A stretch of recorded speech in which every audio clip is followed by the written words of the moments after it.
We're going to kick off the East preview with the Carolina Hurricanes versus the New Jersey Devils. And if you would have told me after Rantanen left Carolina that they would be the largest round one favorite out of either conference, I probably would have said you're crazy. But that's the world we're in right now because they get a very decimated New Jersey Devils squad. We've got Carolina at minus 245 to win the series, and the Devils at plus 200 to pull off the upset here. Obviously, biggest news going into this, and it's not really news, we've all known for a while, Jack Hughes will not be dressing for New Jersey, so that's their best player out. Uh, Big reason why the odds are the way they are. And Carolina, they've had a whirlwind of a season. They have failed many, many times in the postseason over the last couple of seasons, and every year it feels like people have them as a sneaky cup pick. It's always a sexy pick preseason. So before we get into all the stats, do you think that this line that DraftKings has given us is fair? No, I don't. Oh, okay. And I'm not necessarily that high on the Devils. And I don't want to beat a dead horse here and shit on the Canes again for 45 minutes. But when I was doing a lot of the research for today's episode, I came across two to three things that I really think draw this series a little bit closer than people might be thinking. Mac, what do you think? You think Devils are plus 200 actually? I have been making a lot of jokes about the New Jersey Devils It and is and pretty funny. and saying that like I'm upset they even get to play in the postseason because they're not going to be able to do anything, yada yada yada.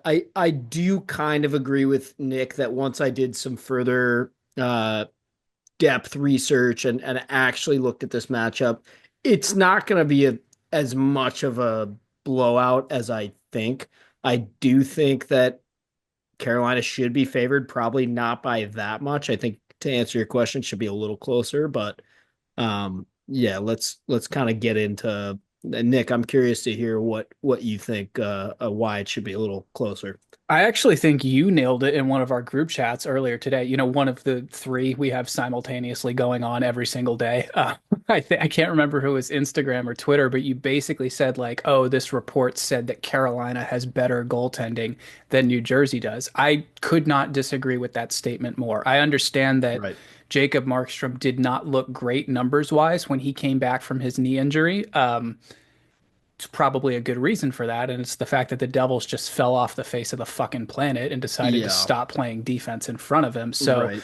I don't necessarily think those second half numbers are really that accurate. And, I Hmm. know you could say, hey, Nick, hey, those first half of the season numbers are probably not accurate because it's not the playoffs. And I would say that's a great point too. But I think when I look at goaltending and special teams for New Jersey really intrigue me. The Devils have the second best penalty kill percentage. It's right around 82%. And then they have the third best power play percentage, which is just a tick over 28%. So if they can get, I understand that Carolina penalty kill is the best in the NHL. It operates at about 84%. If the Devils can get the power play going and maybe just, if that's a 6, 7 game series, if they could get 4 power play goals, I think that's a huge advantage for them.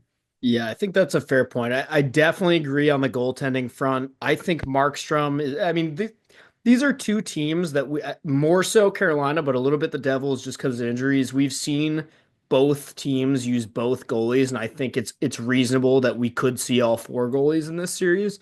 But I think for me, Markstrom is the goalie out of all four goalies that at his best and at his healthiest, I think he's the best goalie in the series. That same report that you're referencing that gave the goaltending edge to Carolina was trying to say that Jake Allen is the most trustworthy goalie of the four tenders. And I think that is bullshit. I mean, maybe in like a condensed numbers version, like if they're just going based on stats. But like if I said to the two Yeah. of you today, out of the four goaltenders from that series, if you had to pick one to put on your team to start a playoff matchup right now, who would you take? I'm taking Markstrom, and Easy. I don't want to air out the account because it's not but you're right, they are very numbers heavy. They it's one of those accounts that relies a little too much just on like stats and like facts and like on paper shit, and it's not really always about that. The Corsi Army. Yeah, exactly. McHorsey, that's a great way to put it. Yeah, I'd probably agree with the Markstrom take. Obviously, if you look at every other part of the game, offense, defense, that kind of stuff, special teams, coaching. I'm probably going to take Carolina in almost every category. I think they got a couple guys who are pretty slept on. Taylor Hall, sneaky, kind of a good second piece in that acquisition when That's a Rantanen great came. point.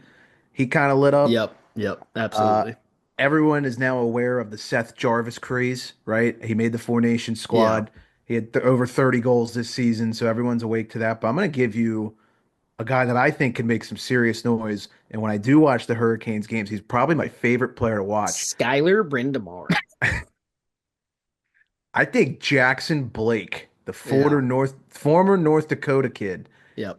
he's nasty. And I think he makes a huge difference in that top six. He He does. He's he good. looks just like his dad too, does he not? He does. Yeah. Yeah, it's scary. So I Not in don't the way know. he plays, just in physical appearance. Yeah, I mean he's hmm sick. 17 goals, 34 points this season. Not bad for a kid's fresh out of college, but Very good player. um is Carolina minus what did I say, 245 favorites? I don't think anybody in the NHL should be quite that much. This It's ain't the worth NBA playoffs, is it? right. It's worth noting Jersey gets Dougie Hamilton back. That's the guy who's going to play the most minutes on Oh, their team. good. Former Hurricane legend. Well, there's a True. True. little bit of that there. Yep. So, um, I think speaking of injuries and defensemen, I think I mean I don't know what the timeline is, but I'm pretty sure they're not getting Devils are not getting Siegenthaler back anytime soon. I know he's ruled out for the rest of the regular season like a month ago. I don't know if there's been any progress on that, but I think that's a huge blow, honestly. Like if he's not going to play at all this series, that's really tough. Yeah, I agree. obviously saving the picks for the end of the episode, just like we did with the West. So not going to give out official here, but I think this is probably the most boring series, if I'm being honest. And Yeah. I know we have Hurricanes fans that listen and they don't like when we say that, but like if we get Canes Caps, maybe I'm saying that's the most interesting series we get Yeah. because that's going to be a barn burner. But for me here, That's this is fair. I think it's fair to say on paper this is the dud, but time and time again, sometimes those end up being like this is going to be the one that goes seven and into two overtimes or some shit like that. So you just never know. It's gonna be hard on the eyes too. The Devils jerseys versus the Canes Yeah. jerseys. I mean, I say that it's two red teams. I guess that's what we have with the Habs and the Caps But too. But that just feels less hard on the eyes for are the some. Hurricanes a red team though? depends. What are I we gonna mean, get? I What are we guess gonna they're kind get? of like a gray team Right. because they're fucking stupid. But Right. They're a red helmet team. We know that. yeah, uh-huh. One more point on Jersey I want to make, and a guy that, I know Jack Hughes is out, but a guy that I am just convinced and is such a gamer. I feel like every time I watch this guy play against the Caps, he just lights them up. Brian Dumoulin. Yes. Jesper Bratt, Yes. gamer. Yeah. That guy's going to score some massive goals this series. I just have that feeling. It's probably their best player. I mean, he led their team in points. There's been a Right. lot of haters for Timo Meyer this season. Let's see what he can do here. I think every time I think of Timo Meyer in a Devils jersey, I think of when he got crushed by, I think it was Truba in that Yeah. series 2 years ago where he got knocked out. That was nuts. hmm Um, Was Daniel that the one where Sprong will like, have at least one wicked snipe this series too. I'm I putting my like hat on that? that. and last thing I'll say about Jersey, there are two guys that I think could make some noise. Andre Palat is no stranger to playing in big games. Did Yeah. it did it with Tampa a lot, and let's see what Mercer can do. I feel like Palat there's a lot to be Palat had.